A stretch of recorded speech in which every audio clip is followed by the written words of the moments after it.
Yes, yes. Bon, bah, les gars, session Game Talk, hein. Donc là, on va un peu bavarder.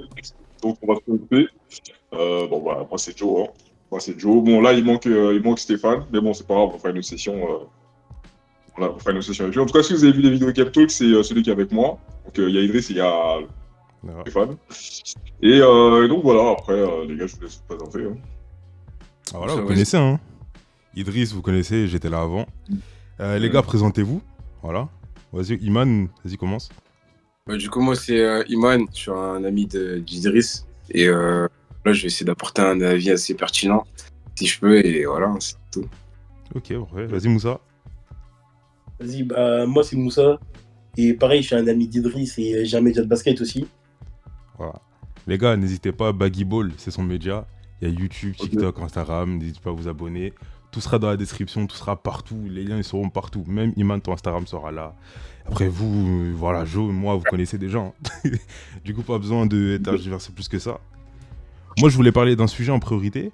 Enfin, c'est un sujet de dernière minute. Du coup, c'est Team USA. Est-ce que quelqu'un veut introduire? Est-ce que vous voulez faire comment? Comme vous voulez, les gars. De toute façon, Vas-y, Allez-y. en vrai, je vais essayer d'introduire vite fait. Donc, c'est une news qui est tombée pas plus tard que ce matin, ou hier, je sais même plus. J'ai vu ça, c'est l'équipe de Team USA, l'équipe qui a été annoncée pour les JO 2024. Donc, en nom, je sais pas s'il y aura la photo ici au montage ou s'il y aura quoi. Pour les noms qu'il y a, il y a LeBron James, il y a Stephen Curry, il y a Kevin Durant, il y a Anthony Davis, Anthony Edwards, Tyrese Haliburton, David Booker, Joel Embiid, Jason Tatum, Jrue Holiday et Bam Adebayo. Voilà, juste ça qui a été annoncé pour les JO. Ah, ils ont appelé Devin Booker. Ils ont appelé Devin Booker, ils ont appelé tout le monde. Oh. Donc moi je voulais juste savoir qu'est-ce que vous en pensez déjà avant qu'on entre dans le sujet des playoffs. Voilà, qu'est-ce que vous avez à dire sur cette équipe ou qu'est-ce qu'il y a. Voilà. Euh, je peux commencer? Vas-y, vas-y. bien sûr.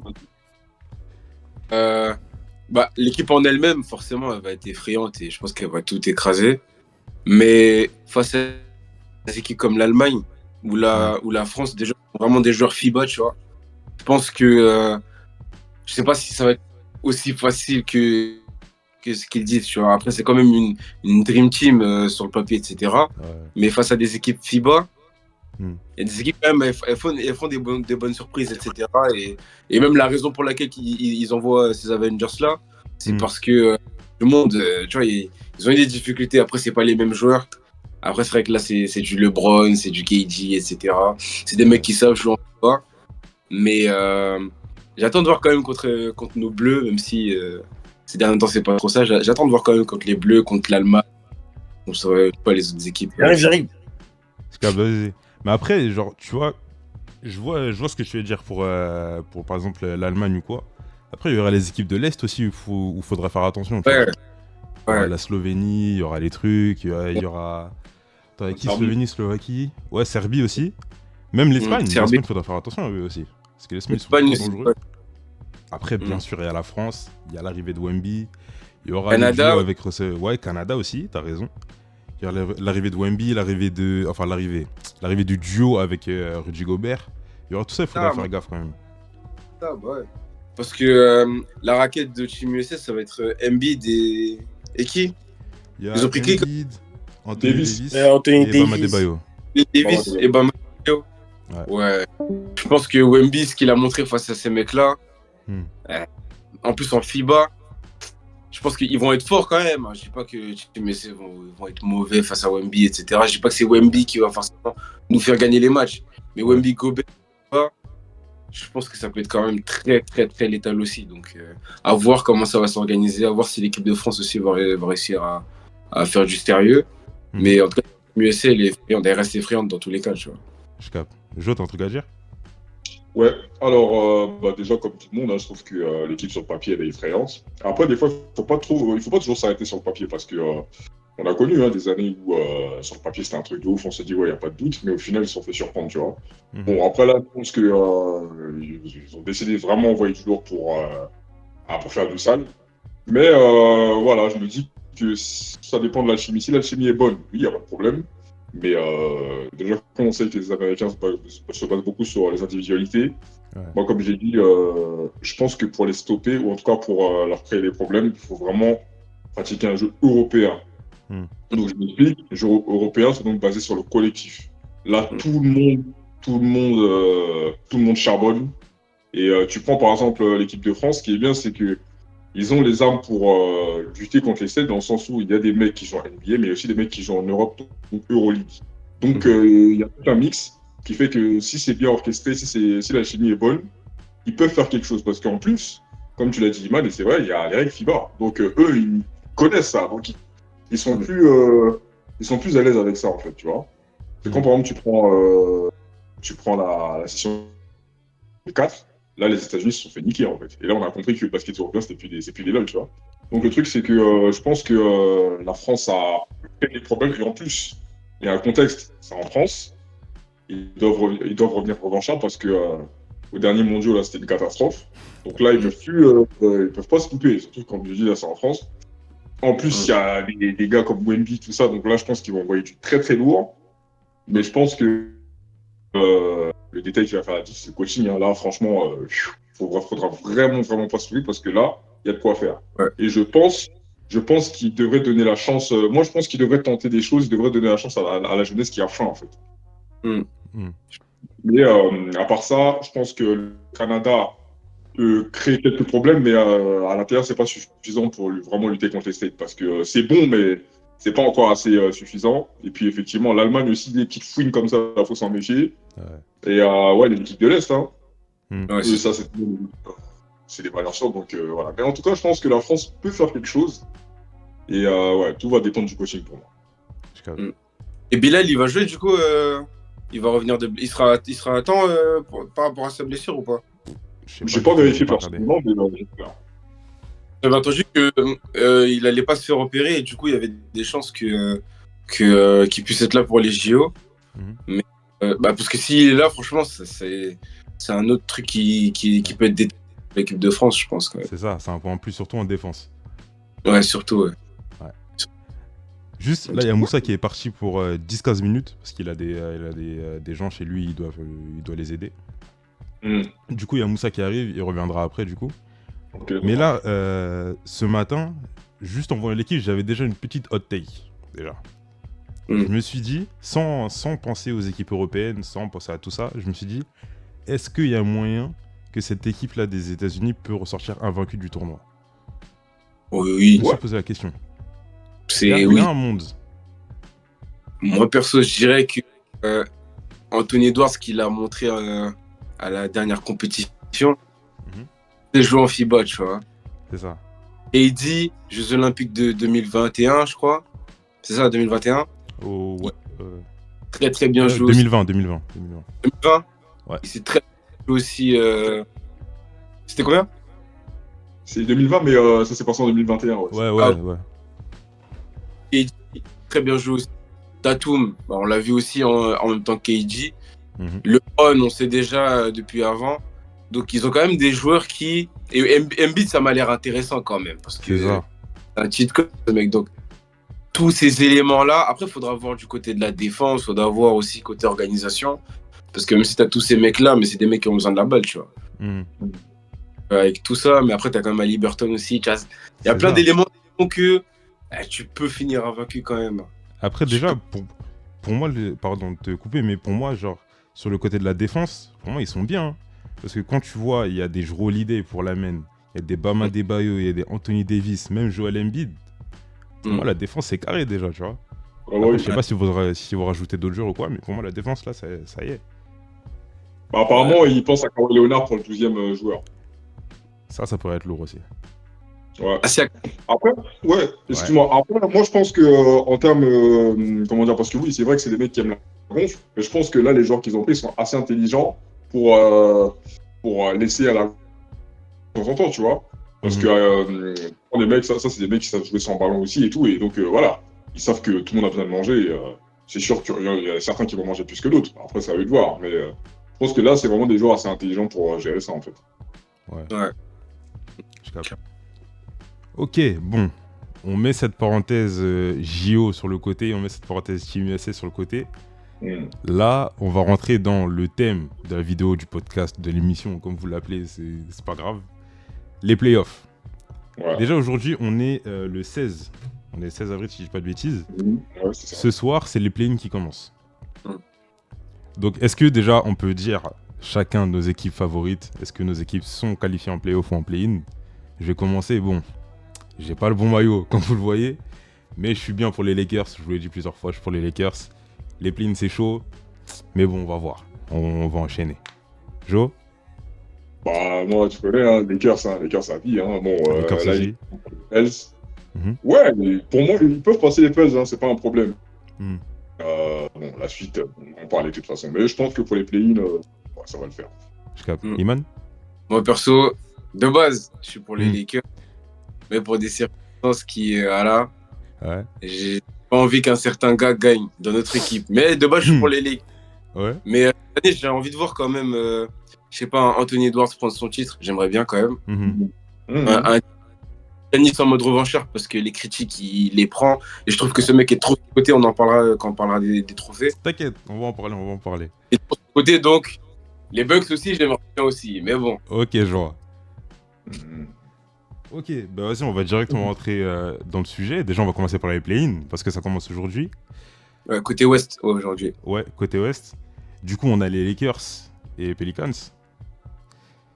Comment vous sentez les choses? Parce que pour moi, là, ça risque d'être chaud. Non, moi, je pense que les Lakers, ça va le faire, en fait. Mais dans tous les cas, les Lakers, ils ont deux chances. Donc, s'ils perdent là, et je pense, ça peut être une dinguerie ce que je vais dire.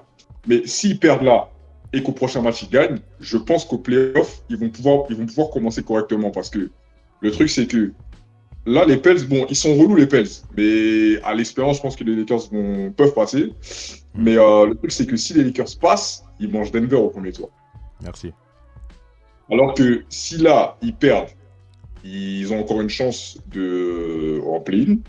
Mais ils prennent OKC. OKC, ouais. Ouais. C'est chaud, mais à l'expérience, ils peuvent le faire. Ben en fait, ce que t'as dit là, c'est ce que je voulais dire à la base. Est-ce que ça serait pas plus intelligent de perdre ce match et de prendre le risque d'aller chercher la 8ème place pour aller prendre OKC derrière? Ah, mais c'est risqué parce que si tu perds là, tu dois taper soit un Golden State, soit un Sacramento derrière. Est-ce que c'est pas plus prenable que d'aller prendre Denver juste derrière? Ça, là, encore Sacramento, on peut gérer, même s'ils sont relous, mais Golden State là, c'est des mais les Warriors, on peut les faire. Hein. Ouais, mais je sais pas. Toi, Iman, t'en penses quoi? Moi, personnellement, faut pas oublier déjà qu'il y a, je crois, il y a 2-3 jours, on a déjà joué les Pelicans. On les a battus 124-108. Donc, chez eux, encore une fois. Et donc là, le play-in, ça joue encore une fois. Donc, je pense que eux, ils seront dans une mentalité de... là, c'est comme un back-to-back. Donc, ils vont essayer de pas nous laisser gagner 2 fois d'affilée chez eux. Ouais. Après, LeBron en mode play-in, on l'a vu. LeBron en mode play-in, c'est injouable, tu vois. Et je pense pas que LeBron, il va se dire, moi, LeBron, je vais me permettre de perdre un match volontairement pour aller... Je pense pas quand même. LeBron, il veut gagner. Et je pense qu'ils n'ont pas oublié le sweep de l'année dernière contre Denver. Je pense qu'ils ont envie de prendre encore leur revanche. Tu vois. Donc je pense que non, ils vont gagner ce match-là. Je pense que les Lakers vont gagner et qu'ils vont affronter Denver. Et côté Sacramento et Warriors, en fait, les Warriors, en fait, tu peux pas prédire les Warriors, en fait. C'est ça le truc. Les Warriors, ils sont trop surprenants. Et Curry, en fait, il est trop surprenant aussi. Mais après, si je dois être quand même rationnel, les Kings, c'est une équipe mieux construite, je pense. Mais je vois quand même... Ça joue à Golden State ou à Sacramento?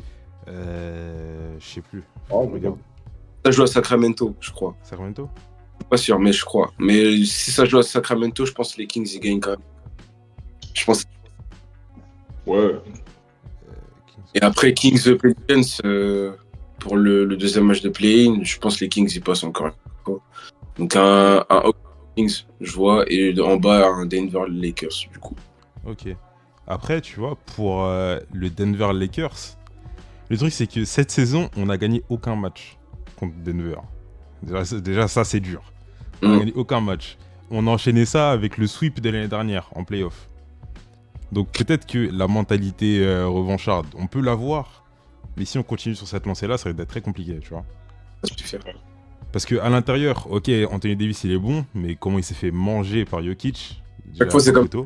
C'est sûr. En fait, on perd sur des petits détails, surtout pour les playoffs de l'année dernière.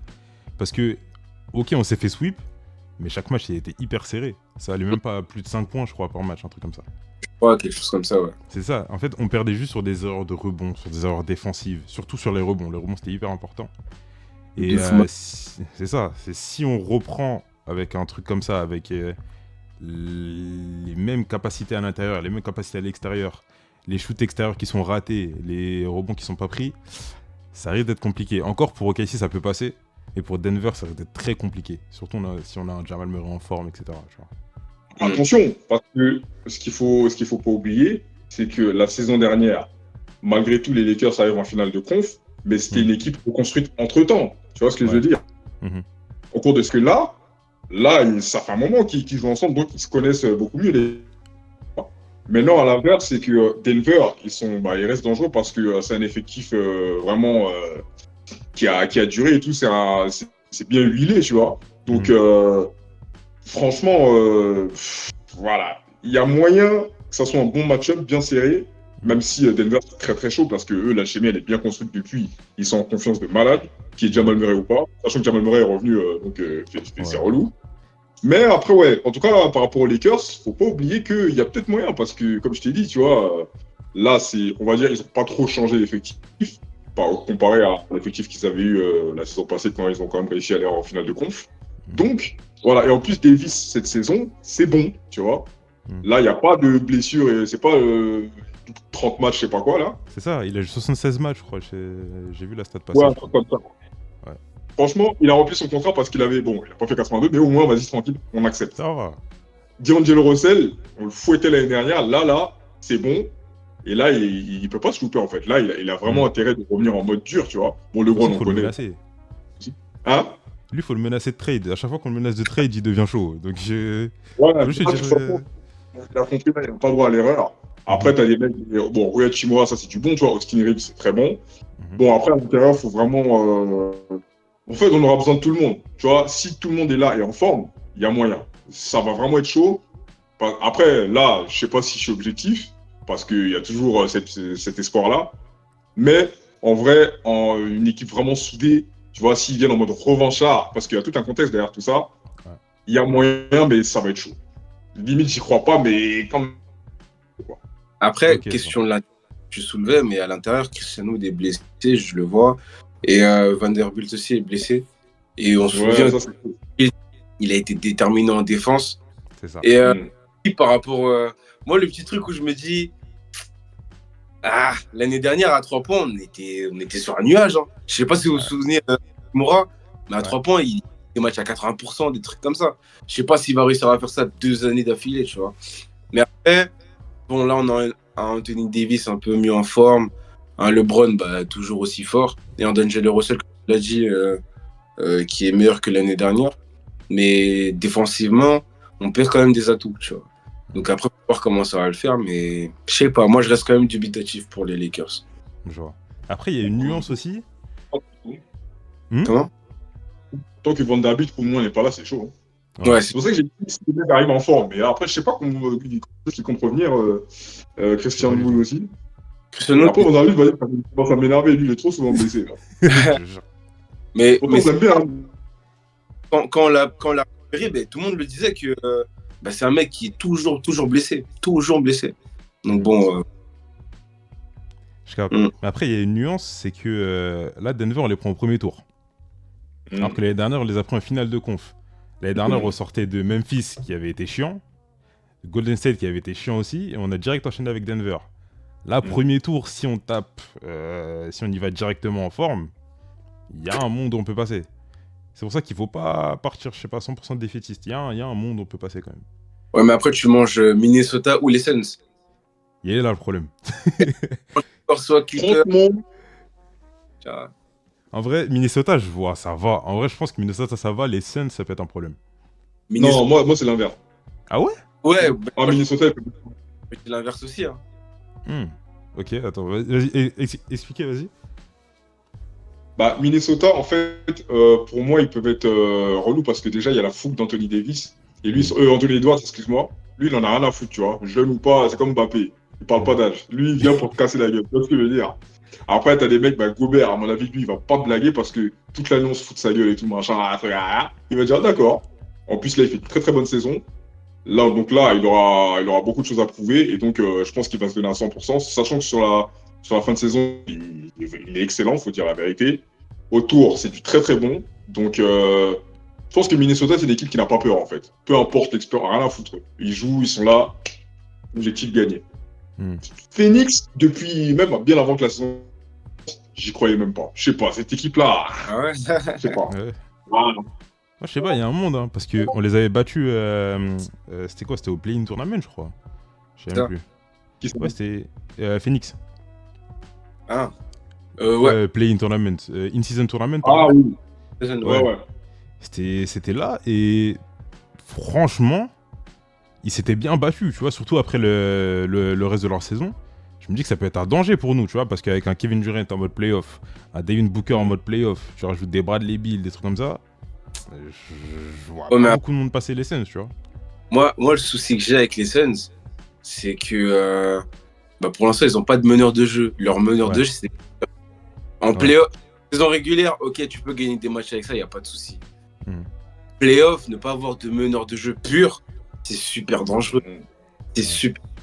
Et Booker, même s'il arrive à faire le taf, mais il y a trop de pertes de balles, il y a trop de déchets, on le voit. On le voit que c'est pas son poste, en fait, tu vois. Mhm. Des purs scoreurs, donc KG, Grayson Allen et Bradley Beal, c'est pas aussi bien construit que, par exemple, la défense de Minnesota, ou même offensivement, l'organisation. T'as un Anthony Edwards, comme on l'a dit, il est en pleine bourre. T'as Reggie Gobert qui est en mode G-Boy. Peut-être qu'il va revenir là, parce que là, il était blessé en fin de saison, mais là, il va revenir pour les playoffs. Ouais. Et des gros lieutenants, l'équipe, elle est largement mieux construite, en fait. Et surtout par rapport à l'année dernière, ce qu'ils avaient montré face à Denver, contrairement à nous, ils avaient réussi à prendre un match déjà. Mhm. Un match ou deux, ouais, un match, je crois. Et Ouais, le c'était match, un match. bien, Anthony Edwards, il est instoppable quasiment. Tu vois. Ok. Mm. Ok, je vois. Vas-y, on va juste passer à l'Est vite fait. Parce que là, on a passé beaucoup de temps sur l'Ouest. L'Est, on a Chicago contre Atlanta. Et de l'autre côté, on a un gros match-up entre les Sixers et le Heat. Mhm. Donc, je pense qu'on va plus passer de temps sur un des deux match-up quand même. Déjà, Bulls-Hawks, ça peut être serré. C'est un match moins intéressant, entre guillemets. Mais il va quand même être serré, je pense. Après, chacun a ses qualités, chacun a ses défauts ou quoi. Mais je vois plus un Hawks passer. Je sais pas si vous êtes d'accord. Alors, complètement. Hawks aussi. Ouais, je suis d'accord. Mais moi, comme moi, je trouve que c'est un match-up intéressant parce que les deux équipes s'attendent de pied ferme. Hein. Tu sais, C'est ça ça. va donner, même si on prend la carte qu'on croit forcément calculer, Mhm. mais ça va donner. Bien sûr. C'est ça. Mais après, Zach LaVine, cette saison, il est décevant de fou. Je crois qu'il n'est pas blessé là, mais en tout cas, il a eu une blessure en cours de saison, ce qui fait qu'il a raté pas mal de matchs. Et je crois qu'il a son plus bas. Enfin, sa moyenne de points, là, je crois, il est au plus bas, je crois. Et je ne vois pas un DeRozan et Vucevic tout seul aller porter cette équipe des Bulls. Après, c'est sur un match, tout peut se passer sur un match, tu vois. Ouais. Mais ils m'ont l'air un peu plus dangereux. Je dirais pas plus organisés parce que de leur côté aussi, c'est bof. Et je sais pas, le match, sur un match, il peut tout se passer, mais pour autant, j'arriverai pas à donner de prono, tu vois. Mhm. Ok, je vois. Jo? Non, moi, je pense que là, on reste encore sur Atlanta Blues, là. Ouais. Non, moi, je pense que les mieux armés, ils ont plus d'atouts pour passer parce que oui, bon, Bulls, c'est bien, mais DeRozan, tout ça, c'est pas suffisant. Et puis, bon, après, Kobe White, là, il a bien repris cette saison. Il est bon. Ça va, mais je sais pas. Moi, je trouve que non, Atlanta peut passer. C'est plus Ouais. sérieux. Je pense. Après, l'atout majeur d'Atlanta aussi, ça va être Trae Young. Hein. Pour moi, c'est lui qui va faire la différence, je pense. Même des jeunes Murray, hein.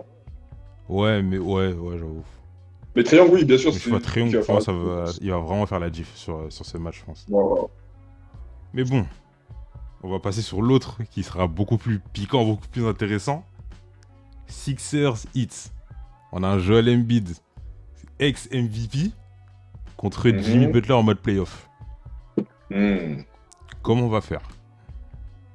Alors, attention avec Embiid parce que le truc c'est que bon, il a été blessé, il est revenu récemment, mais je crois que sur le dernier ou l'avant-dernier match, il s'est fait une frayeur là. Ouais. Vas-y, bizarre. Mais je pense qu'il va se donner. Après, on a vu ce qu'il valait en playoff et ouais, c'est pas un truc de ouf. Il est bon, mais c'est pas un truc de ouf. Hein. C'est pas Maintenant, le clutch player qu'on attend, quoi. ouais, voilà. Bon, là, cette saison, j'espère qu'il va corriger. Mais bon, moi, comme je dis depuis le début, je dit, moi, à part 2019, je croyais même pas. Je sais pas, je crois pas. Ah ouais, ok. Iman? Moi, personnellement, bon, je vois Miami passer parce que c'est une équipe plus robuste, j'ai l'impression, en playoff, plus sérieuse et des mecs d'expérience. Il y en a plusieurs qui ont déjà fait les finales NBA, tu vois. Donc, je vois Miami passer, mais après, j'enterrerai pas les Sixers et Embiid cette année. Je les ai pas. Justement, cette année, comme Embiid, déjà, il n'a pas joué. La fin de saison, quasiment, il n'a pas joué. Là, il est revenu il y a quelques semaines, il y a une semaine même pas. Et donc, je le vois un peu en mode mort de faim quand même. Et je trouve que l'organisation avec juste Maxi et pas Harden en plus et pas je sais pas qui en plus, je pense que ça va être un peu plus. Il aura un peu plus de soulagement, Maxi, et Embiid aussi par la même occasion. Et ce duo-là, quand même, je l'enterrerai pas aussi facilement, mais je vois Miami quand même passer. Ouais. J'avoue. Parce que là, on parle de Embiid, mais Tyrese Maxey aussi, il est sur une grosse saison. Après, Ouais, là, ouais. c'est dommage que Moussa ne soit pas là, parce que lui, c'est un fan des Sixers, justement. Et je pense qu'il aurait pas lâché les Sixers, tu vois. mais là, vraiment, ouais, le duo Tyrese Maxey et Joel Embiid, face à toute l'armada du Heat, ça risque d'être très compliqué, je pense. Du coup, je vois quand même le Heat passer pour ces playoffs. Ouais. Après, il peut y avoir des surprises. Hein. Moi, j'ai envie qu'il y ait des surprises. Mais je sais pas. Après, il faut être logique quand même. Et, ouais, je sais pas. Pour moi, après, la surprise, elle est plus tard, hein, pour moi. Est-ce qu'on enchaîne direct sur les playoffs? Ouais, on peut. Hein, après, Vas-y, ouais. on enchaîne direct sur les playoffs. Et du coup, je veux parler de la surprise. Pour moi, OKC, ils vont aller très loin dans ces playoffs. Très d'accord. Pour moi, OKC risque d'aller très très loin dans ces playoffs parce que si je regarde le tableau, premier tour, ils vont se manger soit Golden State, soit les Kings. Pour moi, il n'y aura pas de grandes difficultés s'ils continuent sur leur lancée. Après ça, ils se mangent soit les Clippers, soit les Mavs. Attends, tout bien un truc. Ouais. Ils se mangent soit les Kings, soit Golden State. Ou si les Lakers gagnent, soit les Pels. Ouais, c'est vrai. Aussi. Après, il faut qu'ils fassent gaffe. Hein, parce que. Après, les Pels. En plus, il y a Zion cette saison. Quand même, hein. Mais après, ouais. Après, les Pelicans, je les vois moins faire de dégâts à OKC que Golden State et Sacramento, quand même, tu vois. Ouais, c'est vrai. Tu vois, je les vois beaucoup moins faire de dégâts. Après, pour aller en finale, ce parcours-là, allez, il n'y a que les Clippers ou les Mavs qui peuvent leur causer du souci, et encore. Mais sinon, pour moi, si on continue sur cette lancée-là, OKC, c'est finale de conférence, voire plus. Moi, personnellement, début de saison, j'en avais parlé avec Mathis, bon, il n'est pas là. J'en ai parlé avec. On a même fait un pari. Pour moi, OKC, ça va en finale de conf. Et Minnesota aussi, ça va en finale de conf. Ça, j'en suis sûr. J'ai eu de la chance, les deux, ils vont se rejoindre en finale de conf. Donc pour moi, les deux, ça va en finale de conf, les deux. C'est un hot take de fou, mais je le prends. Pourquoi? C'est Denver. Hein? Faut passer Denver. Hein. En fait, mais d'abord, je vais parler d'OKC, après, je parlerai de Minnesota. Pour moi, OK. Vas-y. En vrai, les Warriors, on a vu en saison régulière, OKC, ils n'avaient pas trop de soucis à se défaire des Warriors, tu vois. Charlie sur Curry, il fait un taf de fou. Et si c'est pas Shai, c'est comment il s'appelle Jalen Williams, je crois que c'est ça. Ouais. Ou c'est Josh Giddey. Avec l'ajout de Chatham Green et tout, c'est létal, tu vois. Et après, les Kings, je pense que ce serait un plus gros problème pour OKC. Et les Pelicans, ouais, je les vois même pas sortir du play-in en vrai de vrai. Donc voilà. Ensuite, Clippers et Dallas, je vois les Clippers passer parce que Dallas, je sais pas. Même si Kyrie et Doncic c'est incroyable, je sais pas si sur une série de playoffs et sur 2 séries de playoffs, je sais pas si ça va loin, tu vois. J'aime ça 10 ans en fait, tu vois. Ça m'a l'air d'être pas que des miracles non plus. Il y a un fond de jeu quand même, tu vois. Mais ça m'a l'air d'être quand même le début du projet plutôt que on n'approche pas de la phase aboutie, quoi, tu vois. Okay. Donc, je vois quand même les Clippers passer. Et Clippers, c'est chaud, mais je vois quand même OKC passer. Je sais pas. Là, je descends dans un truc. Là, ils sont premiers de conf quand même, tu vois. C'est un truc plat, tu vois. Donc, je les vois quand même passer. Mais Minnesota et Denver, c'est un hot take. Hein. Je vois pas comment, mais Denver. Mais Minnesota, c'est quand même la meilleure défense ou la troisième meilleure défense d'NBA, tu vois.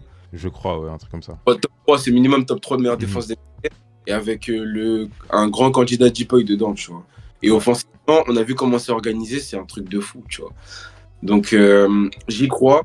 Et j'y crois à un Denver un peu qui arrive un peu en mode relaxé et qui peut prendre 2 matchs ou 3 matchs et après qui n'arrive pas à reprendre la main dans la série, quoi. C'est possible. Bon, on connaît Denver, c'est trop solide. Jokic, il est trop fort aussi. Donc, voilà, sur ça, je peux me tromper. Mais voilà, c'est mes petits trucs un peu hot take de la conférence. Après, faut y croire, hein, parce que là, les Minnesota, ils sont 3e. Ils sont pas 3e pour rien du tout. Ils sont pas arrivés là par hasard. Enfin, ils ont beaucoup travaillé, ils ont eu beaucoup de victoires, beaucoup de qualité offensive, beaucoup de qualité défensive surtout, avec Rudy Gobert.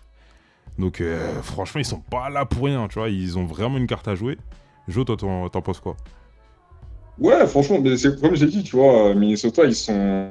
Là, eux, rien à foutre, hein, ils vont jouer, ils ont pas peur et ils ont vraiment beaucoup d'atouts pour faire chier, tu vois, surtout en défense, c'est très très bon, tu vois. En plus, t'as quand même des mecs comme Mike Conley, tout ça, des mecs qui sont expérimentés et tout, c'est très très très bon. Donc, ouais, moi je pense que Minnesota, c'est vraiment l'équipe qui peut venir à bout de Denver, parce que pour moi, l'équipe la plus dangereuse à l'Ouest, c'est Denver pour l'instant. Mais bon, après, ouais, Minnesota, ils sont, je les vois vraiment heureux. Après, pour moi, le match-up très intéressant à l'Ouest, pour ne pas dire des playoffs, c'est Dallas contre les Clippers, parce que là, clairement, je peux pas vous dire qui va passer. C'est Moi chaud. aussi. En C'est vrai. dur. Ok, je suis d'accord. Ok, je vois ce que vous dites. Je vois ce que vous voulez dire. Il n'y a pas de problème. Mais je pense qu'à un moment donné, à l'expérience, enfin, l'expérience peut leur jouer les tours ou pas. Mais je sais pas. À l'expérience, on voit par exemple, je sais pas moi, si tu tombes sur un match-up entre OKC et Denver, pour moi, Denver haut la main. En tout cas, ouais, pour revenir vite fait au match-up Dallas-Clippers, ça va être très très bon, mais je sais pas. Parce qu'entre-temps, Dallas s'est amélioré. Et Doncic, là, il fait une saison, mais il laisse tomber lui, c'est un truc de ouf. Et à l'intérieur, ils ont enfin comblé ce qui leur manquait. Hein. Ouais. Ouais, mais justement, les éléments qu'ils ont ajoutés, c'est PJ Washington et Gafford. Ils ont été bons, ils ont été excellents, ils connaissent les systèmes, ils savent comment jouer avec Doncic, etc. Mais là, on parle des playoffs face à Zubac, Daniel Theis, face à Kawhi, face à Westbrook, Paul George, etc. Je sais pas si tout ça, défensivement, ça va tenir Non, face à l'armada des Clippers, tu vois. Et que les rotations des Clippers, c'est un cheat code. Tu sors Harden, t'as Westbrook, tu sors PG, t'as Norman Powell ou t'as Terrence Mann, c'est incroyable en fait. Et à l'intérieur, Zubac et Daniel Theis, c'est des mecs qui, pour moi, ça reste au-dessus d'un Gafford par exemple, tu vois. Donc je sais pas, faut voir. Faut voir, et Kawhi en mode playoff aussi, on l'a vu l'année dernière avant qu'il se blesse. C'était du point, c'était du mi-distance instoppable et je vois pas qui dans cette équipe pourra stopper Kawhi et Paul George. Vraiment pas. Tu peux me retourner le truc. Le truc avec Doncic, mais un Kawhi sur Doncic ou un Paul George sur Doncic, ça passe déjà mieux, tu vois. Mais alors, ok, je vois. Du coup, vos pronostics pour une finale de conf à l'Ouest, vous voyez qui? Moi, je dirais Denver Denver face à. Allez, même si. C'est une dinguerie, mais ça m'emmerde, mais les Clippers. Ah ouais? Denver Ouais. Clippers. Hmm. Ok. Vas-y, man. Du coup, tu nous l'as dit, Bien. mais. Pourtant, excuse-moi, tu sais, je parlais avec France, tout ça, lui, bon, lui, c'est. Mec, là, cette année, il est pour les Clippers. Et j'ai pas Ouais. envie qu'il gagne, j'ai envie de le faire, tu vois. Lui, j'ai envie de le faire. Et pour moi, les Clippers, c'est l'équipe maudite. Mais vraiment, si les mecs sont en forme et tout et que ça joue, ils peuvent faire chier. Genre. Je Non, dis pas qu'ils peuvent gagner le titre, mais ils peuvent être relous. non, en vrai, j'ai dit OKC Minnesota, mais c'est un hot take, tu vois. C'est Ouais. vraiment un hot. Si je dois vraiment suivre ma raison et analyser vraiment la solidité pardon, de chaque équipe, ouais, je dirais la même chose. Hein. Denver Clippers, pour moi, c'est ce qui peut s'annoncer. Parce que je vois pas les Suns passer 2 tours. Mhm. Passer 2 tours. Je vois pas une équipe du play-in là, passer 2 tours. Donc pour moi, c'est OKC, Clippers ou Denver ou Minnesota, tu vois. Une de ces 4 équipes. Ok, Mais je les vois. Clippers, pour le titre, je peux y croire en vrai. Hein. Mais mais pour le titre, je peux y croire les Clippers en vrai. Pour le titre. Bah ouais. Bon, Ouf. Ah, Ça. Parce qu'il y a mon joueur préféré là-bas. Mais Ouais. en vrai, les Clippers, pour le titre, je peux y croire. Parce que, comme j'ai dit, les rotations, en fait, et c'est que des joueurs d'expérience, en fait. Mhm. Euh, les rotations, parce que ils vont pas faire une rotation à 10 non plus, tu vois. Ils vont faire une rotation à 8. Et les rotations des Clippers, c'est que des mecs de qualité. C'est que des mecs qui peuvent être titulaires dans d'autres équipes, en gros, tu vois. Ouais. Et les titulaires en eux-mêmes, Harden, Kawhi, Paul George, laisse tomber. La série de victoires, là, sur la série de victoires qu'ils font, là, laisse tomber comment ils sont forts. Et Kawhi en mode playoff, on l'a vu l'année dernière avant qu'il se blesse. Hein. Ouais, trop grave. C'est trop grave. De toute façon, les hot takes, des trucs de finale, on en reparlera dans le prochain épisode. C'est-à-dire que ça, garde-le au chaud. On va en reparler dans tous les cas. Vas-y. Mais du coup, moi personnellement, pour la finale, comme je l'ai dit, je vois un OKC déjà finale de conf. Après, de l'autre côté du tableau, soit je vais mon cœur et je vais dire Lakers, mais bon, on peut être sérieux 2 minutes, je ne vois pas aller plus loin qu'une demi-finale. Mais je sais même pas s'ils vont passer le premier tour, en vrai. Soit ça, soit la valeur sûre, ça va être Denver. Hein. Un Denver OKC en finale.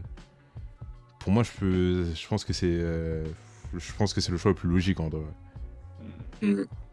Après, OKC Clippers, en vrai, j'ai hâte de voir cette série-là, parce que OKC Clippers, c'est vraiment chaud.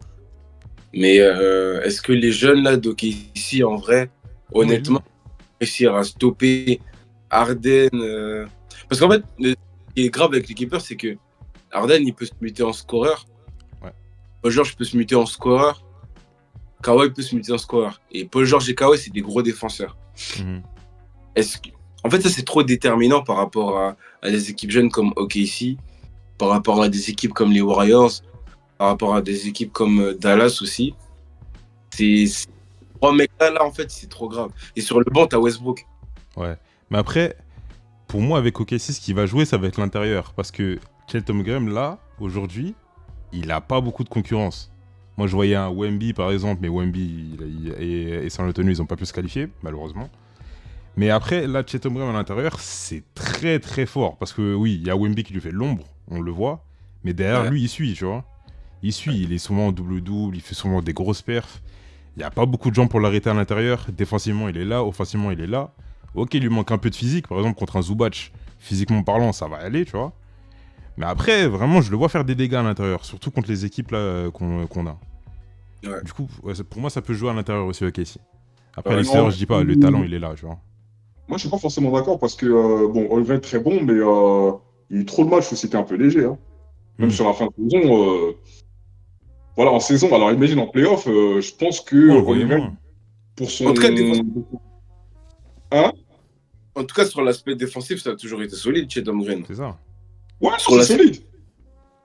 Mais en playoff, c'est une autre histoire, tu vois. Je pense qu'en playoff, comme en plus c'est la première fois pour lui, il va découvrir un. Ça risque d'être chaud pour lui, hein. Ou pas, mais je pense que. En tout cas, si c'est chaud pour lui, je serais pas étonné, hein. Ouais. Ok, Je suis d'accord. je vois. Bon, on va vite fait. Bah là, on a parlé un peu de la conférence la plus chaude. Donc on va vite fait enchaîner avec l'Est. Bon, il y a un Ouais. peu moins de concurrence à l'Est, il y a un peu moins de compétitivité, mais quand même. Là, je vais reprendre un avis impopulaire que j'avais eu dans la dernière vidéo. Les Knicks. Pour moi, les Knicks, cette année, ils peuvent aller très très loin, comme je l'avais dit. Avec le tableau qu'ils ont, ils peuvent taper une finale de conférence. Large. Pourquoi? Quoi? Écoute-moi, pourquoi? Parce que là, en face, dans le play-in, enfin, pour ceux qui peuvent sortir le play-in, ils ont soit les Sixers, soit le Heat. Pour moi, ils ont une chance. Ils ont pas à être jaloux de ces deux équipes-là. Pour moi, ils peuvent passer. Ça va être compliqué. On peut viser 6, voire 7 matchs dès le premier tour. Mais ils peuvent passer en 6, voire 7 matchs. Ensuite, on a soit les Pacers, soit Milwaukee. Milwaukee, ils sont en perte de vitesse actuellement. On sait qu'il y a des Giannis, on sait qu'il y a des gros joueurs à Milwaukee qui pourront faire la diff, mais ils sont quand même en perte de vitesse. Il y a le coach Doc Rivers, il a un peu... on sait pas, lui, avec ses systèmes et tout. Les Pacers, ok, ils sont bons. On a un Tyrese Haliburton qui, malheureusement, lui aussi est en perte de vitesse, malgré les blessures, tout ça. Mais je les vois pas aller chercher 2 ou 3 séries, tu vois. Du coup, je vois aussi les Knicks passer, et c'est pour ça que je les vois en finale de conférence. Voilà, c'est le hot take et l'avis impopulaire que je suis depuis la dernière vidéo. Moi, je sais pas ce que vous en pensez, mais les Knicks, pour moi, ça y va. Si je peux rebondir sur les Knicks, hein. Mais pour moi, ça s'arrête au premier tour. Ah ouais? Sixers et Miami, je les vois plus que les Knicks aujourd'hui. Bon, les Sixers, en fait, si les Sixers passent contre le Heat, c'est-à-dire que les Sixers ils ont livré une performance de fou. Ouais. Donc, normalement, Embiid aurait eu son niveau MVP, enfin, tu vois, en playoff. Et un Embiid face aux Knicks, je vois pas qui dans cette équipe l'arrête. Et certes, vous allez me dire que peut-être c'est pas un joueur qui va faire. Mais si, là, en l'occurrence, c'est Embiid. Et Embiid, quand il veut être chiant, est très chiant. Et même si les Knicks arrivent à sortir du premier tour, chose que je ne vois vraiment pas se produire, les Bucks, ça reste les Bucks. En défense, c'est trop fatigant. Et offensivement, c'est le meilleur joueur du monde. Okay. Les Pacers, ils sont sur une... C'est-à-dire même s'ils sont en perte de vitesse, mais les Pacers, je crois, ils sont sur un 7-3. Un 7-3 sur les derniers matchs, ils sont en 7-3, je crois. Un truc comme ça. En 8-2. Donc ils ont encore un peu de... Ils sont sur une bonne lancée, quoi, mentalement au moins. Et s'ils passent les Bucks, ça veut dire qu'ils... Encore une fois, en fait, s'ils passent les Bucks, peut-être c'est des calculs faits comme ça, hein, mais s'ils passent les Bucks, ça veut dire qu'ils sont prêts pour les playoffs, tu vois. Parce que sortir au premier tour, ça veut dire que tu es vraiment prêt déjà pour les playoffs. Si dans time tu sors les Bucks, si dans time tu sors Giannis Antetokounmpo, c'est pas les Knicks qui vont... Je vois pas les Knicks causer des problèmes à une équipe comme ça, tu vois. Okay. Après, je me trompe, hein, mais je vois vraiment pas les Knicks sortir du premier ou deuxième tour. Mais vraiment pas.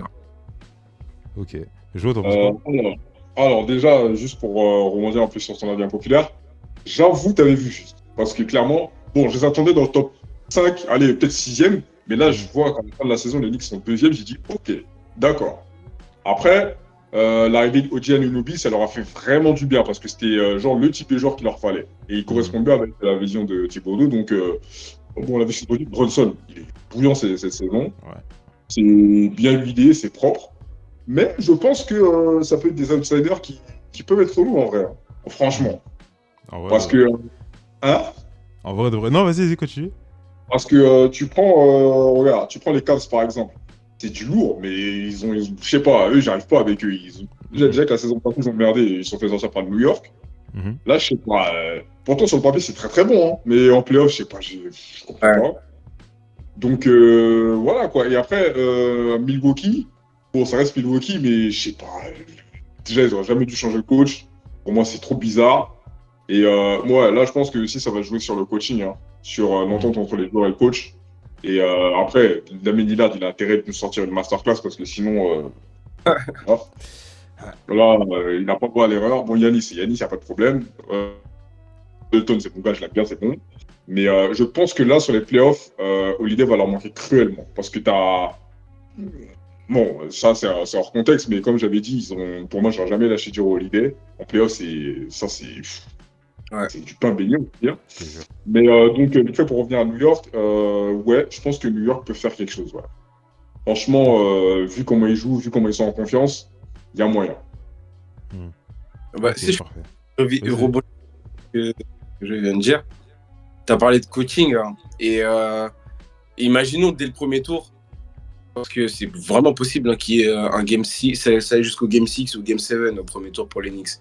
Tom Thibodeau, c'est un mec qui fait jouer de fou ses joueurs. Genre des 38 minutes par match minimum, des 40 minutes des 40 minutes pour certains, des 45 Josh minutes Hart. même pour ce premier match, tu vois. Mais il y a Josh Hart, par exemple, il a joué tout le match la dernière fois. Et tu vois, et Thibodeau, c'est un mec qui il joue comme ça. Il fait beaucoup jouer ses joueurs. Et en playoff, tu enchaînes des séries de 7 matchs. Deuxième tour, tu affrontes les Bucks qui sont super fatigants. Les joueurs, ils vont pas tenir. Déjà, s'ils ne baissent pas, ils vont pas tenir en tout cas. Je vois pas. Vraiment, en fait, je vois pas les Knicks. Après, peut-être c'est un truc travaillé. Ils savent être endurants comme ça. Mais Thibodeau, sur son coaching, je trouve ça un peu trop risqué de faire jouer 40 minutes, 45 minutes par match. Même des fois tout le match à certains joueurs. Ouais. Ça, en playoff, je vois pas. S'ils jouent comme ça en playoff, hein, je vois pas ça aller loin, franchement. Ouais, non, j'avoue, là, c'est vrai que t'as soulevé un détail super important. Après, ça, Tom Thibodeau de. Ouais, là aussi, ça va. Bon, déjà, il y a l'équipe qui est déterminante, mais le coaching, là, il va devoir changer un peu parce que ouais, là, il n'est pas question d'user les gars, tu vois. Donc, ouais, c'est vrai que c'est important.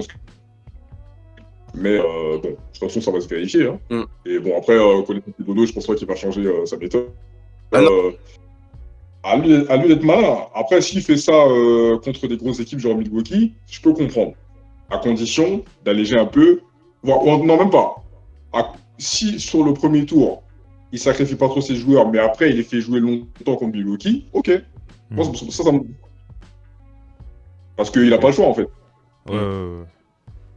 Bon, là, on va passer à l'autre partie de tableau qui, bon, je suis désolé de le dire s'il y a certains qui ont leur équipe préférée là-dedans, mais ça va être la partie pour moi la moins intéressante de ces playoffs-là.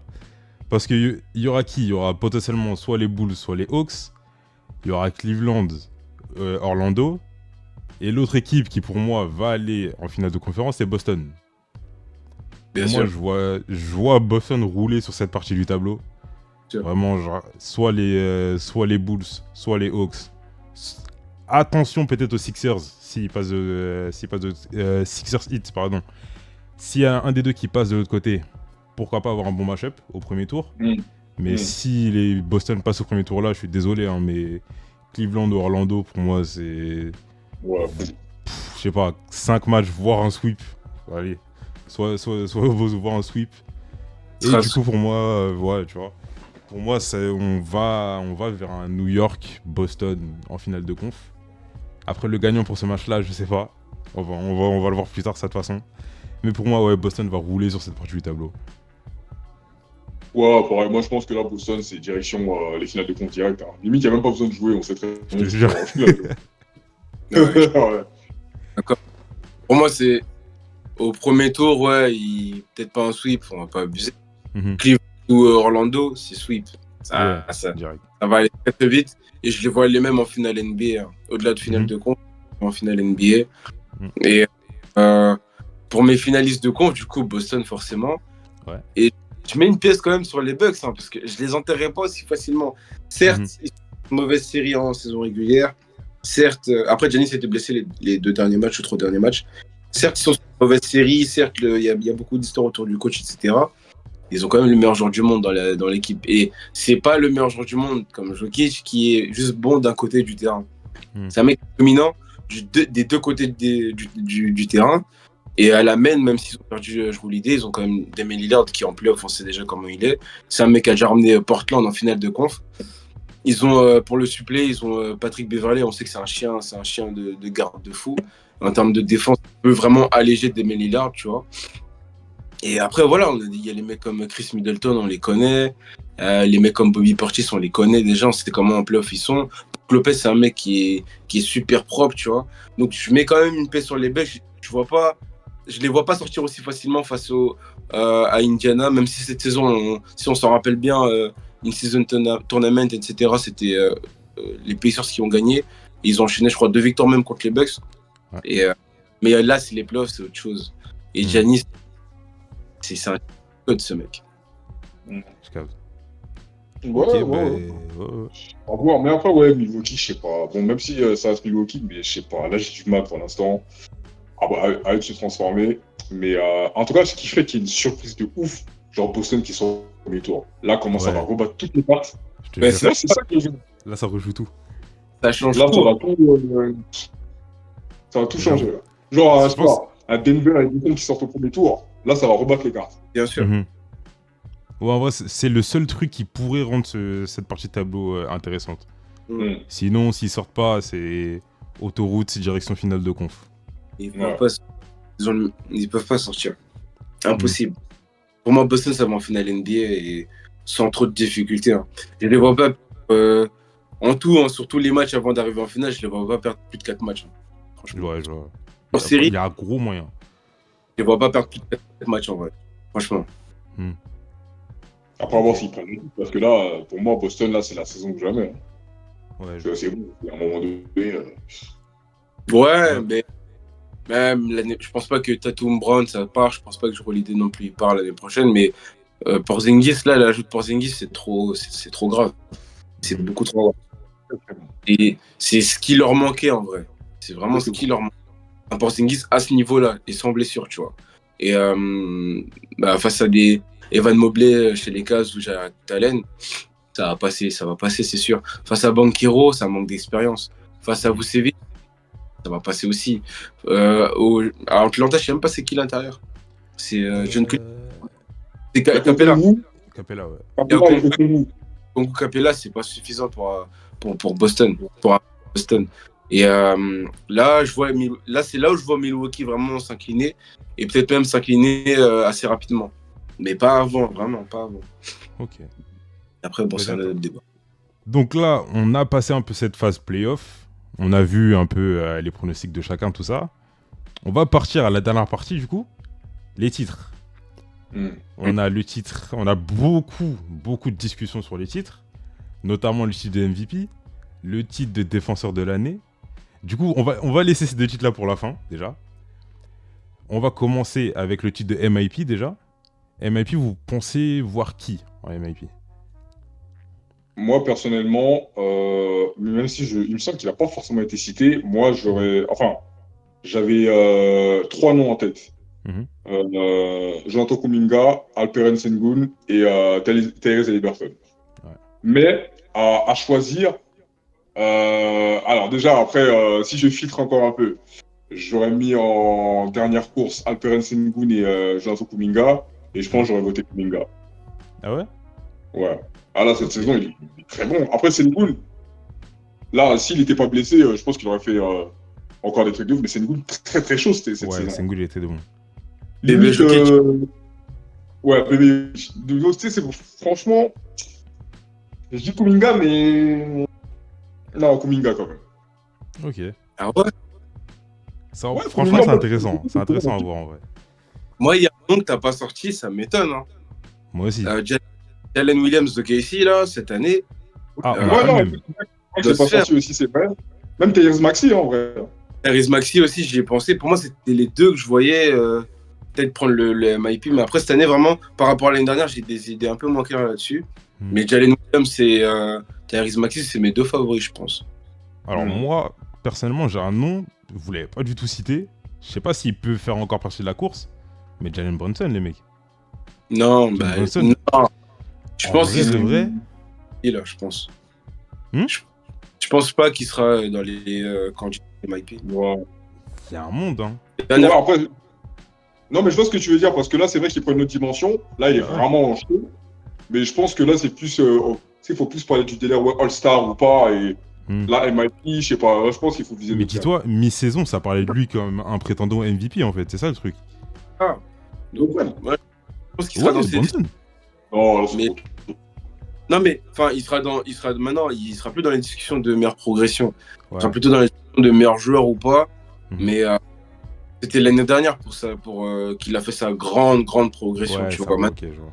Le joueur qu'il est, même s'il change de statut, ouais, All-Star ou pas All-Star, ou bien franchise player ou pas, mais ça va être ces discussions-là. Mais le joueur qu'il est, on le sait maintenant, je pense que c'est comme Mark Cannon aussi aujourd'hui.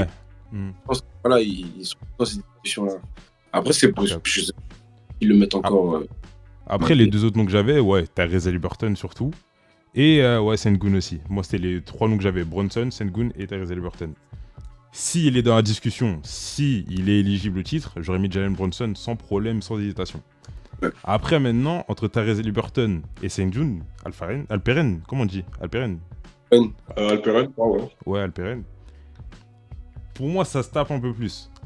Déjà, si on parle du niveau de jeu, déjà, c'est serré. Vous connaissez très bien, je pense que vous l'avez déjà assez compris dans les avis impopulaires. L'affection que j'ai pour Tyrese Haliburton, ce mec-là, vraiment, c'est un joueur incroyable pour moi. Mais après, de l'autre côté, on a le joueur turc, hein, Sengun, voilà, très très bon. Donc si on parle vraiment de meilleure progression, j'aurais mis Sengun. Après, si on parle de niveau pur, j'aurais mis Tyrese Haliburton. Pour moi, elle se joue la nuance. En termes de progression, si on parle vraiment du titre, en termes de progression, j'aurais mis Sengun. Et on a un Moussa qui est revenu. On a bien débattu. Hein. Je te jure. Là, on est sur les titres. Tu vois, les titres de MIP, titres de MVP, tout ça. Vous avez parlé déjà des titres? Non, on vient de commencer là. Là, on est sur le MIP. Ouais. Carré. Toi, pour toi, tu vois qui en MIP? MIP. En vrai, il y a plein de joueurs qui sont améliorés. Il y a Tyrese Maxey. Mhm. Il y a Jalen Brunson, mais Jalen Brunson, j'ai l'impression qu'il s'est amélioré, mais on savait déjà qu'il était fort. Du coup, Ouais. je sais pas si on lui donnerait le titre. Je te jure, c'est ce qu'ils viennent de dire. Ah, jure. Ouais. Après, il y a qui d'autre? En fait, il y a plein de joueurs qui se sont améliorés, mais qui étaient déjà confiés. Je suis pas sûr qu'ils pourraient l'avoir comme Sabonis. Sabonis, c'est une saison, il est quasiment tout en double-double. Ça veut dire, je suis pas sûr qu'il pourrait. Alors qu'il avait déjà confirmé. Mhm. Je vois. Ok. Donc, ouais, on a un peu nos pronostics. En vrai, est-ce qu'on peut faire un détour vite fait sur le 6e homme de l'année? Moi, Sixième...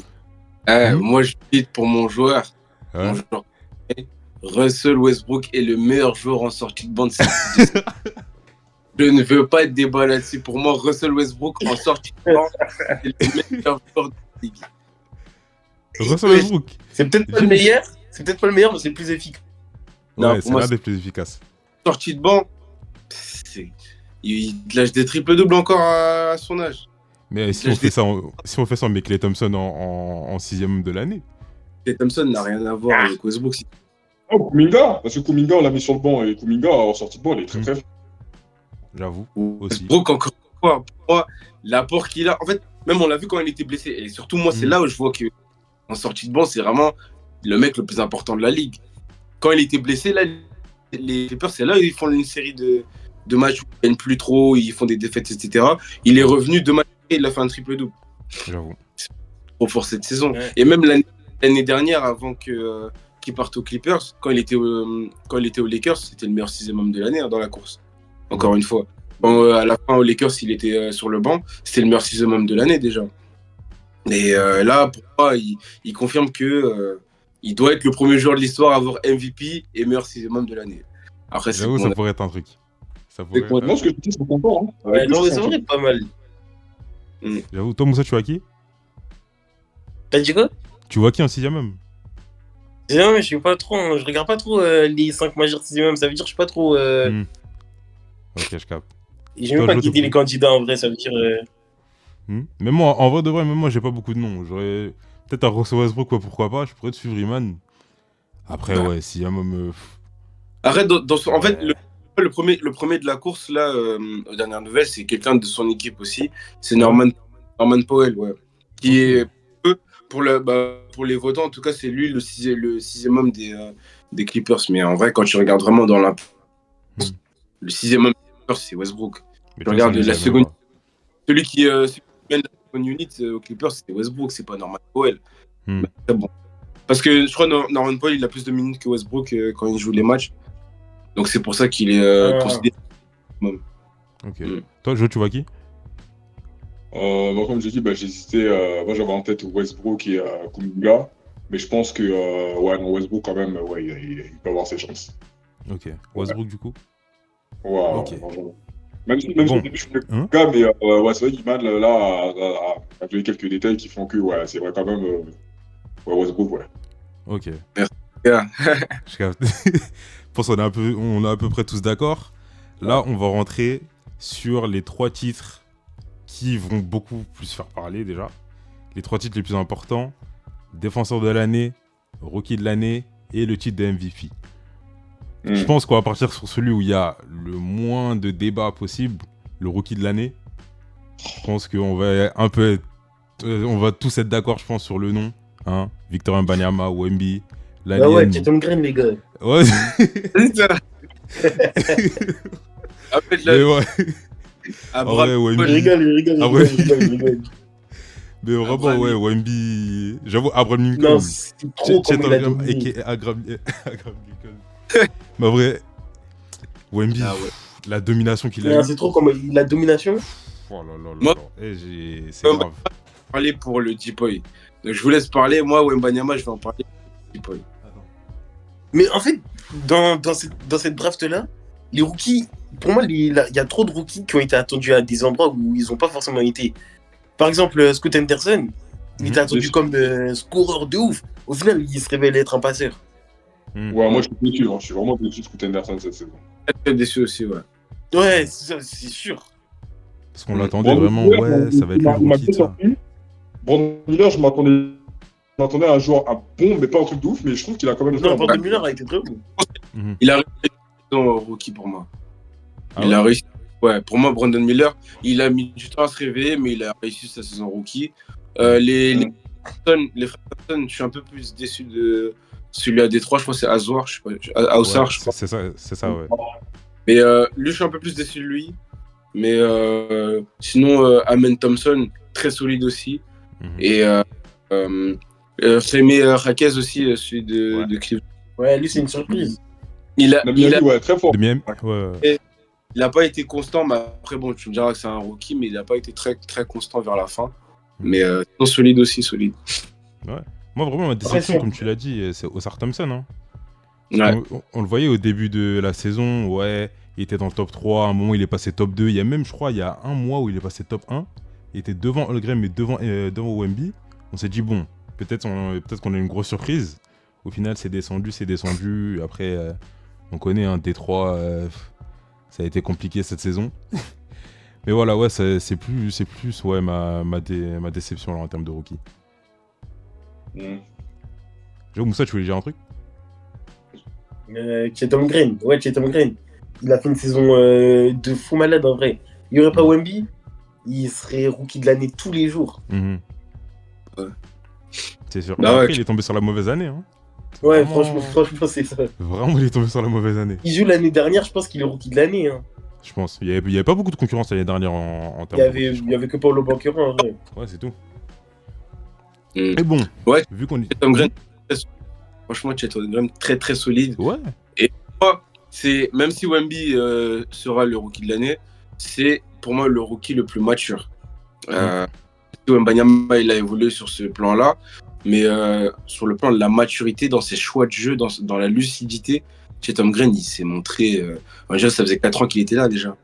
Ouais. Ah bah non, excuse-moi, mais il y a un détail aussi qu'il faut bien donner, c'est que contrairement aux autres, Tatum Green était en couveuse pendant 1 an, donc il a eu le temps de s'acclimater au jeu de OKC. Donc pour moi, c'est un faux rookie. Hein. C'est juste que voilà. Mais justement, la dernière fois, j'ai vu un truc sur ça. Ça disait Victor Wembanyama, c'est sa 4e saison dans une équipe professionnelle. Tatum Green, c'est sa première vraie saison dans une équipe professionnelle. Du fait que Wembanyama, il est pro depuis l'Europe. Et il disait, est-ce que les joueurs européens sont vraiment considérés comme des rookies? Non, c'est pas la même chose. C'est pas la même chose. Attends, être en couveuse, entre guillemets, dans une équipe NBA et être 3 ans en France, c'est pas pareil. Tu m'aurais dit 3 ans justement. En Euroleague, j'aurais dit, bon, peut-être, allez, ouais, peut-être si tu veux. Wembanyama, il arrive, il a 19 ans. Tatum Green, je sais pas il a quel âge, mais il est beaucoup plus âgé. Je crois qu'il doit avoir 21 peut-être. Un truc comme ça. comme ça. Wembanyama, il n'est toujours pas majeur pour eux là-bas aux États-Unis. Tatum Green, il est quand même très très bien entouré. Il est entouré il est entouré de joueurs qui le mettent dans les meilleures conditions. Hein. Il est entouré de joueurs qui sont premiers de la conf. Donc, j'ai envie de te dire. Imagine Wemby à OKC, ça aurait été un bordel incroyable. Wemby à OKC, ça prend le titre. Ah oui, direct. Direct. En vrai, ouais, pareil. Direct. Ça Mais prend du coup, le ouais, Holmgren, il a 21 ans, du coup. titre. 21 ans. Il y a 2 ans de plus que Mbanyama. Ça change, ça. Bon, on va partir sur l'avant-dernier titre. Celui-là, il peut faire débat, parce que j'ai vu beaucoup de hot takes, notamment des consultants américains. Le titre de défenseur de l'année. Vous le donnez à qui? Wembanyama. Ok, merci. Je te donne à qui? Alors, parce que ça, c'est vrai que ça a fait débat avec les gars pendant longtemps, au moins 2 semaines. Facile. Hmm. Alors, il faut évoquer plusieurs points. Pour moi, et si on se base sur le jeu individuel de Wembanyama, de très très loin. Malheureusement, comme j'ai dit, c'est comme le titre MVP, c'est un titre un peu bâtard, dans le sens où le bilan compte. Et l'influence que tu as pour son défense, ça compte. Alors qu'en vérité, c'est défenseur de l'année, c'est un mec qui défend en fait. Donc, c'est Wemby qui mériterait, et Wemby le sait. Hein. Mais malheureusement, entre guillemets, je donne à Gobert parce que non seulement Gobert a été très bon en défense cette saison, il a été influent au niveau de la défense dans son équipe, et le bilan est là. J'avoue. Iman? C'est un titre bâtard, hein, parce que moi je le donne à Wemby. Parce que Wemby, en fait, mais comme j'avais dit à mon gars France, Wemby, c'est comme Curry dans le sens où il apporte un niveau, ce qui fait que maintenant les standards vont être revus à la hausse. Parce que Curry, il a changé le jeu avec les 3 points, qui fait que maintenant, si t'as pas de shoot, c'est mort, oublie. Et il a apporté à un certain niveau, donc on va dire une exigence aussi. Et du coup, Wemby, lui en défense, il a apporté un niveau. Du coup, si tu n'atteins pas ce niveau, on te calcule même pas. C'est. Oh, attends, le mec. Moi, ça fait longtemps que j'ai pas vu un mec par match qui mettait des 7-8 contre normal. Genre, 2 contre, c'est très bien à la base. À la base, c'était un truc de ouf à l'époque. Mais là, lui, il vient, il te met sur je sais pas combien de matchs, il te met des 7 contre, 8 contre, 10 contre. Normal. Il a failli faire un quadruple-double juste avec ses contres déjà. Hein, de quoi? Il a failli faire un quadruple-double juste avec ses contres.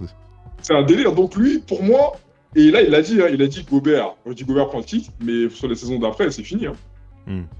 J'avoue. Donc, pour moi, c'est la dernière de Gobert, et après... Après Wemby. Terminé. Ok. Iman, toi, tu vois quoi? Ce que j'aimerais dire, c'est que dans tous les cas, félicitations à la France. Dans tous les cas, le Tipoy est français, déjà, premièrement. C'est ça. Le Tipoy est français, et bref. Voilà. Bref, maintenant, moi, tous les arguments qui vont en la faveur de Gobert, malheureusement, je peux les contrer en la faveur de Wembanyama. C'est-à-dire que quand on parle du bilan collectif, certes, il est important, mais j'ai vu une statistique il n'y a pas très longtemps. Quand Wembanyama est sur le terrain, les Spurs ont la 3e meilleure défense de la NBA. Quand il sort du terrain, c'est la pire défense de l'histoire de la NBA, en termes de points encaissés. C'est une dinguerie de ouf. Là, le gap quand il est là et quand il n'est pas là. Premièrement. Deuxièmement, les Spurs sont top 3 de la ligue en total de contre. Wembanyama est dans le top 75 parmi les joueurs des Spurs. C'est le seul de la NBA qui est dans le top 75. Pour vous dire encore une fois que c'est lui la défense des Spurs. Ensuite, là où ça peut pénaliser Gobert pour moi, c'est que certes, il est meilleur défenseur, mais de la 3e meilleure défense de la NBA. Est-ce que ce serait pas plus dur d'être le meilleur défenseur de la pire défense de la NBA? Parce que quand tu es la 3e meilleure défense de la NBA, ça veut dire que certes, il y a un joueur qui guide la défense, mais autour, tu as des mecs qui savent tous défendre, tu vois. T'es pas 3e meilleure défense de la NBA avec un seul joueur, à part si tu as Wembanyama. Mais ce que je veux dire, c'est que certes, Gobert est individuellement un défenseur incroyable, mais autour de lui, il a des mecs qui savent défendre aussi. Wembanyama, il est vraiment seul. Il est vraiment esselé. Malgré ça, quand il est sur le terrain, c'est top 3 défense de la NBA. Je vois. Et quand tu regardes les stats au contre, quand tu regardes les stats en stocks aussi, c'est-à-dire contre plus interception, il est au-dessus de 7 ou 8 des 10 derniers Tipoy. Année rookie. J'avoue, c'est vraiment une dinguerie. Il a 19 ans. Là, cette saison, Wembanyama, il a 252 contre. Gobert, les 2 dernières saisons, il a 250 contre. Il a 2 comptes de plus que Gobert sur ses 2 dernières saisons. À un moment donné, quand tu vois tout ça, et il y a d'autres stats encore que je n'ai pas sorti. Sur le mois de février et sur le mois d'avril, Wembanyama a plus de comptes que cette équipe NBA.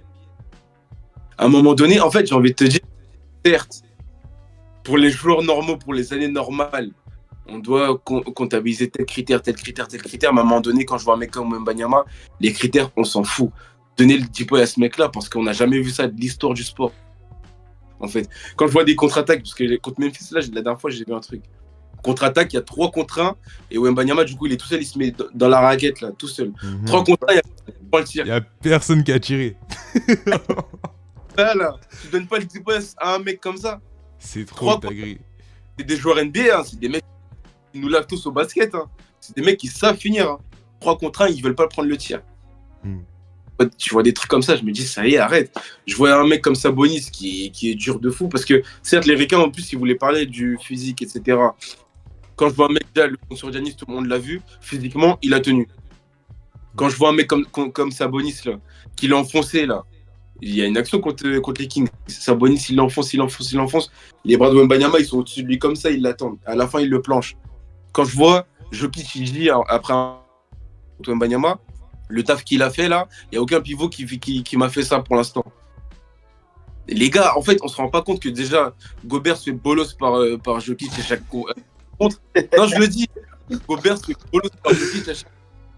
Wembanyama, il a 4 comptes sur Jokic à chaque match. En fait, il y a une liste d'arguments défensifs en la faveur de Wembanyama qui font que on ne peut même pas essayer d'élaborer des critères, un système de critères pour ce mec-là. Le jour où il y aura un deuxième mec comme lui, ok, si vous voulez, on refait les critères.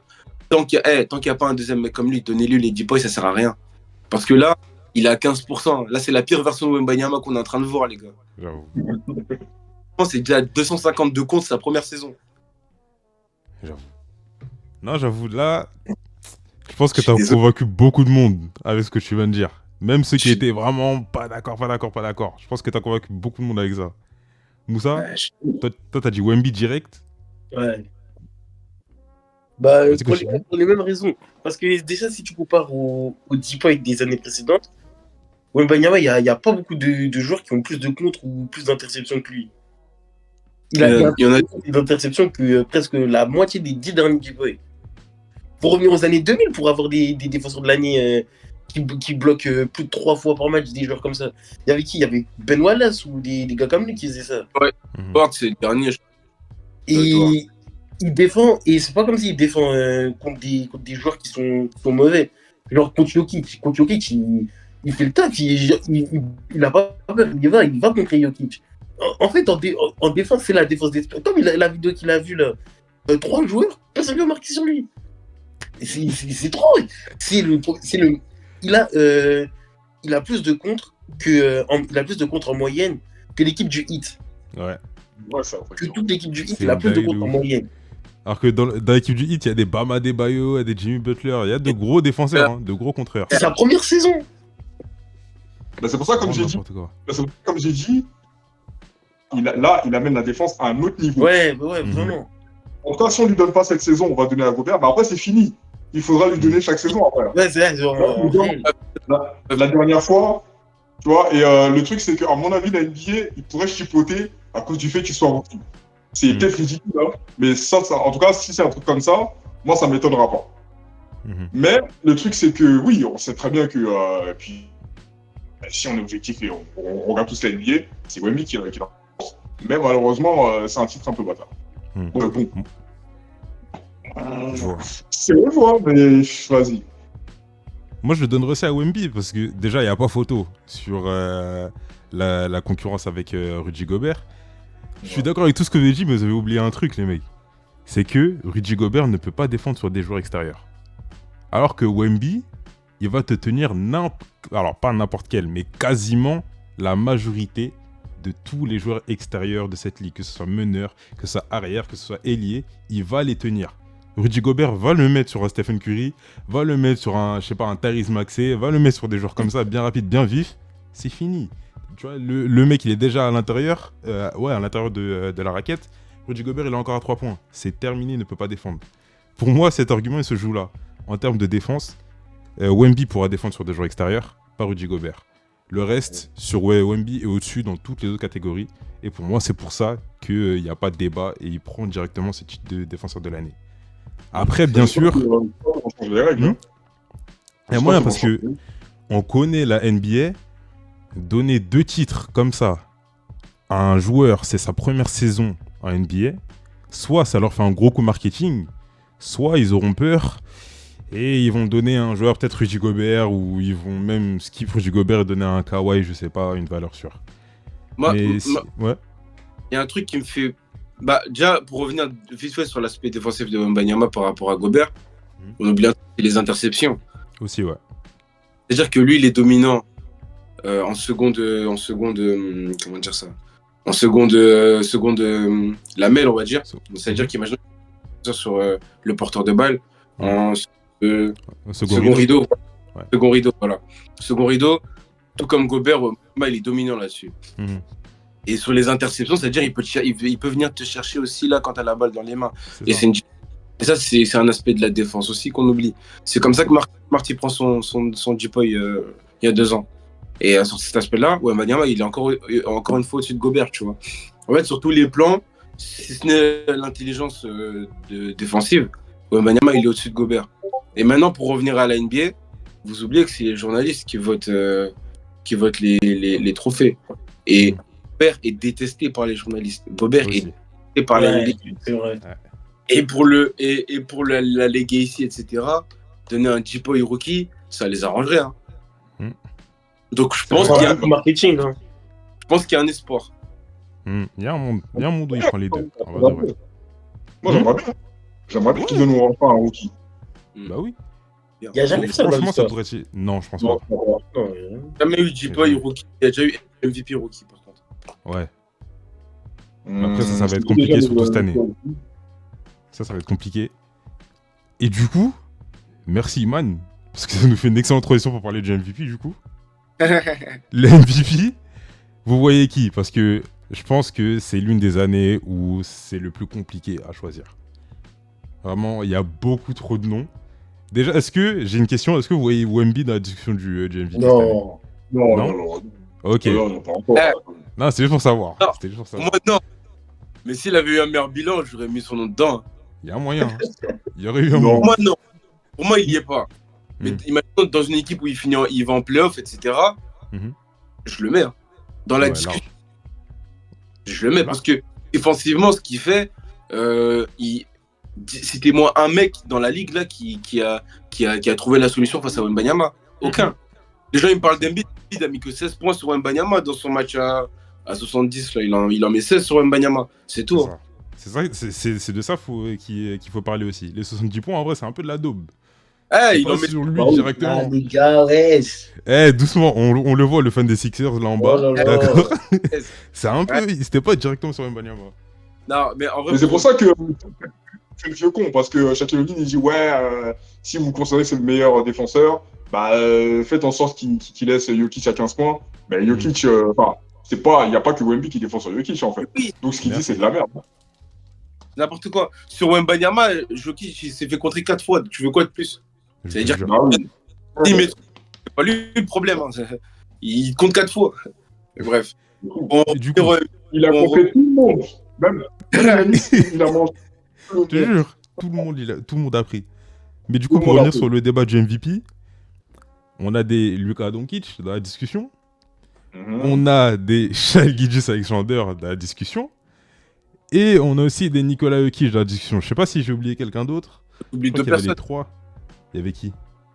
T'oublies Giannis. Tatum, hein. Tatum et Giannis. C'est Tatum. Vous les voyez encore dans la discussion, vous? Hein? Ouais. Vous les voyez encore dans la discussion? Tatum, oui. Tatum. Pour moi, c'est 3 qui ressortent. Hein. Non, pour moi, Tatum, il est plus dedans. Hein. Non, mais Tatum, ça fait va très longtemps qu'il est plus dedans. Non, les gars, Quoi? Tatum, les mecs sont premiers de la NBA. Oui, mais comparé aux autres. Oui, mais quand tu compares aux parce que autres, la conférence Est, les autres, ils ont une domination comparée à Tatum. Tatum, il a plus cette domination qu'il avait au début de saison.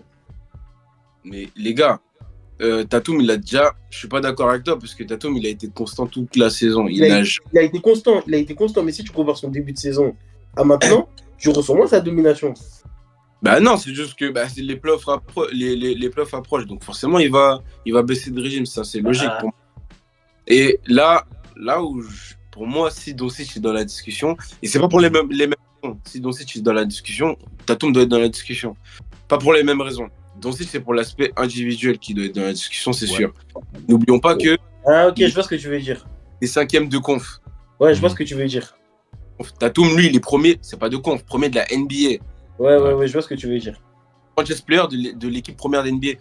On est obligé, d'habitude, hein, on récompense la première équipe qui est la première équipe de l'équipe. Ok. Quand t'as un mec comme Tatum, donc pour moi, ne pas le mettre dans la discussion, c'est un peu oublier la saison et c'est un peu manquer de respect à Boston, tu vois. Tatum est dans la discussion. Si je dois en enlever un parmi tous ceux-là, là, si je dois en retirer un pour faire une shortlist, c'est Doncic que j'enlève. Même si individuel.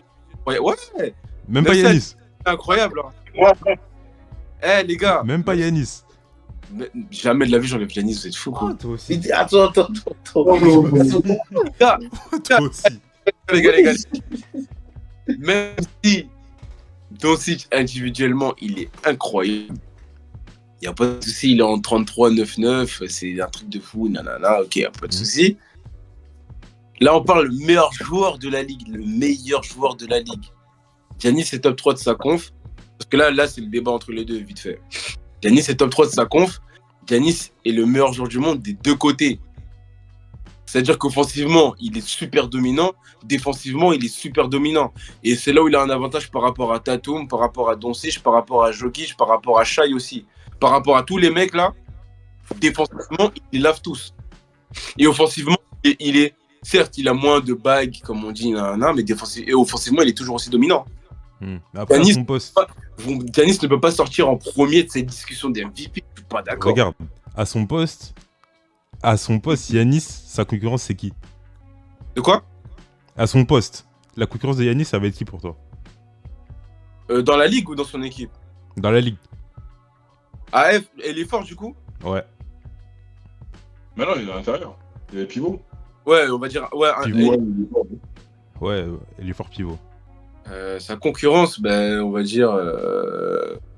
T'as Sabonis qui est solide, Embiid, il n'est pas. En fait, bon, je mets Embiid même s'il n'est pas éligible. Ouais. Et t'as Bama Debayo si on veut aussi. Wembanyama, Jokic. Ouais, Davis. Davis, Anthony Davis.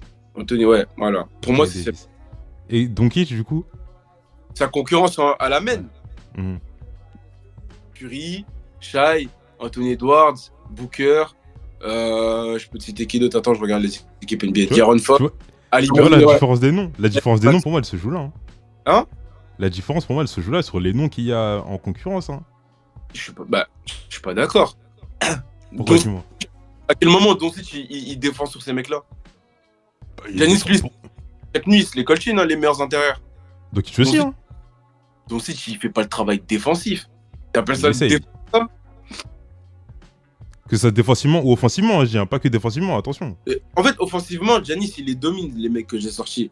Que ce soit de tous les mecs de la liste, là, les intérieurs qui Giannis, il va les dominer. Giannis domine la ligue offensivement. Même si on dit que oui, il n'a pas d'handle, même si on dit que oui, il n'a pas de shoot, même si c'est que run and dunk, mais run and dunk, ça domine toute la ligue.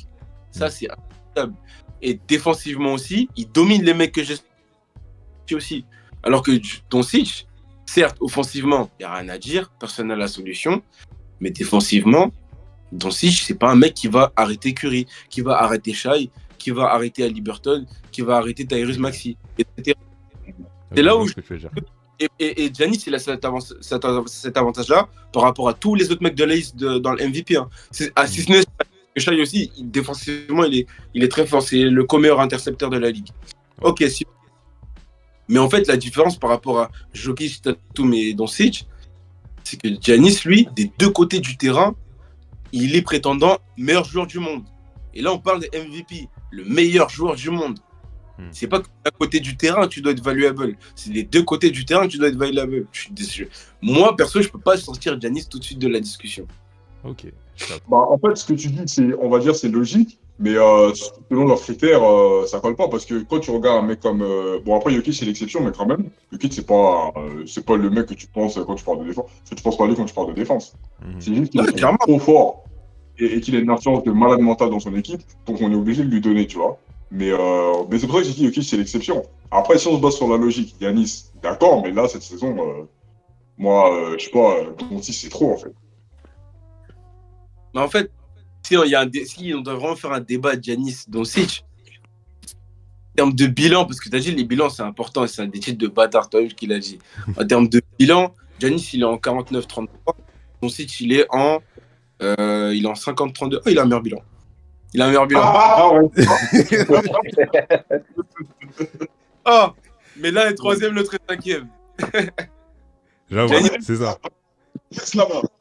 Tu vois? Giannis est troisième, Doncic est cinquième. Ok, Ouais, mais après, j'avoue, tu m'as eu. Ah, parce voilà, que tu vois. je voyais troisième, je pensais que. Ah. Ok. Non, c'est pas grave. En tout cas, en termes de ranking, je rectifie en termes de ranking. Giannis est au-dessus en termes de bilan. Et individuellement, pour moi, le paramètre défensif, il est trop important. Et ces derniers temps, on l'a trop négligé dans les titres d'MVP. On l'a trop négligé. C'est-à-dire que Giannis, pour moi, ça fait 3 ans qu'il est sous-coté dans le titre d'MVP. Ça fait 3 ans qu'on parle que de Jokic et Embiid. Mais en termes de chiffres, hein, offensivement, Giannis, il se frotte à eux là, facilement. Mais défensivement, il y a aucun débat en fait avec ces mecs-là. Et le titre d'MVP, ça a souvent été des mecs qui étaient dominants des deux côtés du terrain. Quand je sors des LeBron, c'est un mec qui est dominant des deux côtés du terrain. Quand je sors des Tim Duncan, c'est un mec qui est dominant des deux côtés du terrain, des Jordan aussi, etc. Mais ça, maintenant, depuis les années 2010, etc., ça a changé. Ça a beaucoup, beaucoup changé. Mais quand on a un mec comme ça, comme Giannis, on doit le récompenser pour moi. Il peut pas, en tout cas, on peut pas le mettre en dehors du top 3 dans la discussion du MVP. Oui, Je capte. ouais, après, si tu mets dans le top 3, ouais, pourquoi pas. Après, moi, pendant un moment, moi, j'avais Shai en tête parce que Shai, c'était vraiment un truc de ouf cette saison. Et bon, là, c'est un peu baissé, donc là, pour le moment, je ne le mets plus trop dans la course. Mais ouais, il y a peut-être 2-3 mois, moi, je mettais Shai dans la course de ouf. Hein. Shaq, c'était le joueur le plus régulier de la ligue. Il était C'était tous les soirs à au moins 30 points, à 30 points par match, tous les soirs. Et ça, les gens, je pense qu'ils n'en parlaient pas assez, que tout le temps, ils mettent 30 points. Et c'était une régularité parfaite, Shaq, franchement. Shai, c'était vraiment pro. C'est vrai. Je capte. Mais moi, Du coup, personnellement, attends, vas-y. ça, si je dois donner un MVP, c'est entre Giannis et Shai, hein, pour moi. Ah ouais? Moi, Ah, pas je- Jokic. Moi, c'est entre Luka et Shai. Moi, Ouais, Luka, pour Shai. moi, Luka, il passe après Jokic. Hein. Mais moi, Aucun avant de vous la voyez Jokic. moi, Pour avant moi, le mois de janvier, j'avais un MVP. Et pour moi, c'était le sûr MVP, c'était Embiid. Ouais, Bah oui, mais après, il s'est blessé, il a tout, Ouais, il a il tout s'est chamboulé. blessé. je capte. Après, Embiid, parce que t'es pour les Sixers ou Embiid, vraiment, objectivement? De quoi? Non, Moussa. T'as dit quoi? Tu choisis Embiid objectivement ou Embiid parce que Non, t'es pour voilà, les c'est Sixers? objectivement. C'est objectivement. Ok. Parce qu'en soi, t'as vu, je suis fan des Sixers. Mais Embiid, je l'aime pas tant que ça. Hmm. En tant que joueur, je l'aime pas tant que ça. Mais il est aux Sixers, du coup, logiquement. Mais sinon, c'est pas mon joueur préféré. Ok, je vois. Ok. Du coup, vous avez dit, dans la discussion, vous avez dit qui? Lucas, Shai, et même tu m'as dit Yanis et Shai, c'est ça? Ouais. Ok. Perso, dans la Attends, discussion, ouais, Attends, on peut citer combien de joueurs pour la course là? comme vous voulez. 2, Bah, moi, 3, en tout cas, 4. En tout cas, si on pense ces trois, moi je mets Shai, Doncic et Jokic. Hein. Oui, voilà, ok. Moi, je mettrais Giannis, Shai et Jokic. Ok. Mais tu veux vraiment pas Luka? Il peut pas prendre les MVP là. Non. Collectivement, pour moi, ça manque et défensivement, ça manque trop. Moi, si on prend les trois, j'aurais plus Lucas, Jokic et Shai du coup. Ouais. Je sais pas, Yanis, désolé Ayman, hein. Yanis, en fait, je sais pas. C'est vraiment le niveau des trois autres là. Cette saison-là, il a été vraiment phénoménal. Vraiment, c'est un truc que j'ai rarement vu. Vraiment, le niveau des trois là, j'ai rarement vu ça. Ouais, ça, ce que tu dis, c'est vrai. Iman, je vais te dire un truc. Si on suit ton raisonnement, en vrai, on peut mettre aussi LeBron dans la course. Si on suit ton raisonnement. Jamais de la vie. Parce que dans mon raisonnement, il y a l'aspect collectif. Et LeBron, il joue les play-in. Non, mais en termes d'apport offensif et défensif, en termes d'impact aussi. Si on suit mon raisonnement, Kawhi est devant LeBron, du coup. Ah non. Défensivement, il n'y a Si rien tu à prends voir. défensivement, ouais. Et Non, oui, défensivement, c'est vrai qu'il est meilleur. et C'est vrai qu'il est meilleur. offensivement, on sait pourquoi Kawhi a baissé ses moyennes de points, etc. C'est parce qu'il y a toute l'armada avec lui. Mais dans l'apport offensif et défensif, Kawhi, pour moi, ça reste au-dessus de LeBron. Hein. Aujourd'hui, aujourd'hui, là, Kawhi porte ses Clippers jusqu'à quatrième de conf. Et LeBron, c'est play-in, encore une fois. Pour la troisième saison d'affilée. Hein. Depuis que le play-in a été créé, LeBron, chaque année, il fait le play-in. Sans le play-in, LeBron n'est pas en playoff depuis 3 ans. Après, est-ce que c'est pas une stratégie de la NBA pour faire rentrer LeBron en playoff? Cette saison, il est en playoff.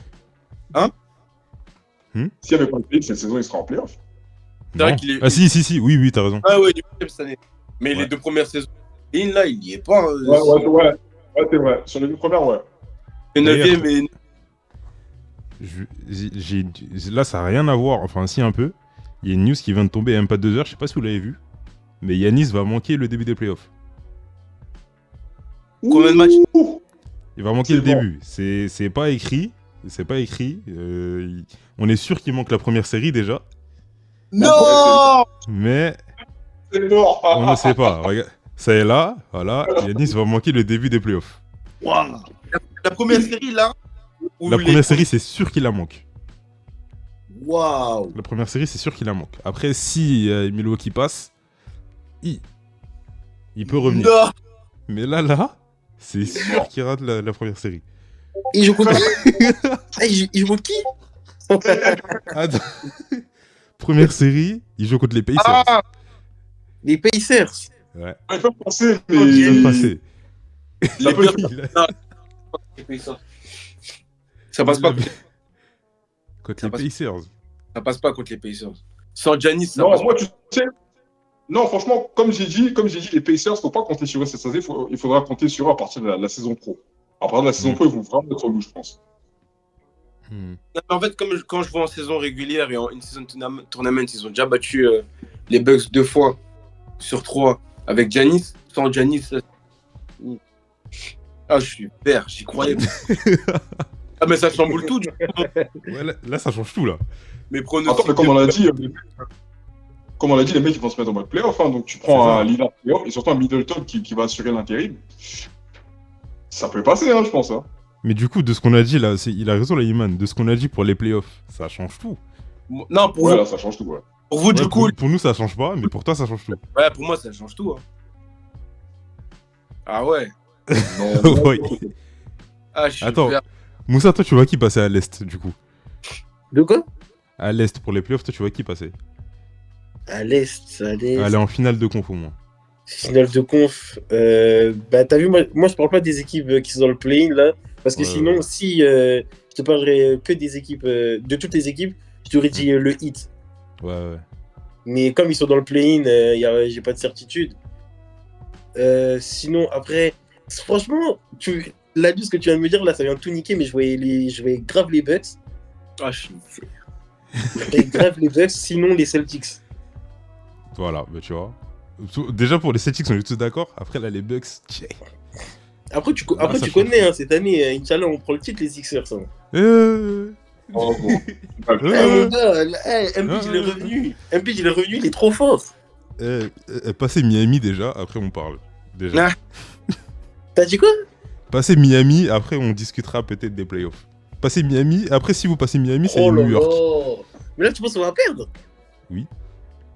Oh là là. Mais tu sais, depuis Embiid, il est revenu, on n'a pas perdu une seule fois. Hein. Vous avez joué contre Miami? Ouais, on les a battus. Quand? C'était la semaine dernière, je crois.